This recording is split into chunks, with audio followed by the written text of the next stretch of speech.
জামালপুরে জাতীয় গ্রন্থাগার দিবস উপলক্ষে কবিতা পাঠ, সঙ্গীত ও আলোচনা সভা অনুষ্ঠিত হয়েছে। বুধবার বিকেলে শহরের দেওয়ানপাড়ায় ভাষা ও স্বাধীনতা সংগ্রামী মতি মিয়া ফাউন্ডেশন পাঠাগার এসব কর্মসূচির আয়োজন করে।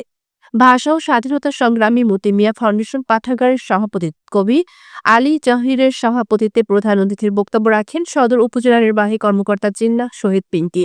এছাড়াও সরিষাবাড়ী কলেজের সাবেক অধ্যক্ষ আলী আকবর ফকির, ভাষা ও স্বাধীনতা সংগ্রামী মতি মিয়া ফাউন্ডেশন পাঠাগারের সহসভাপতি অ্যাডভোকেট শামীম আরা, সাধারণ সম্পাদক এ মাশরাফুজ্জামান স্বাধীন, সরকারি আশিক মাহমুদ কলেজের সহযোগী অধ্যাপক মনোয়ার হোসেন মুরাদ, সহযোগী অধ্যাপক মঞ্জুরুল হক, জামালপুর সরকারি বালিকা উচ্চ বিদ্যালয়ের সিনিয়র শিক্ষক হিসাম আল মান্নাফ, পাঠাগারের সহ সাধারণ সম্পাদক সাগর মুখার্জি, পাঠক ইসরাত জাহান লিয়া সহ অন্যান্যরা বক্তব্য রাখেন। এ সময় বক্তারা বলেন, বিভিন্ন শিক্ষা প্রতিষ্ঠান ও পাঠাগার থাকলেও তার বেশিরভাগই সচল না। দিনের পর দিন এসব পাঠাগারগুলো তালাবদ্ধ অবস্থায় থাকে। এতে করে বইগুলোও নষ্ট হয়ে পাঠ অনুপযোগী হয়ে যাচ্ছে।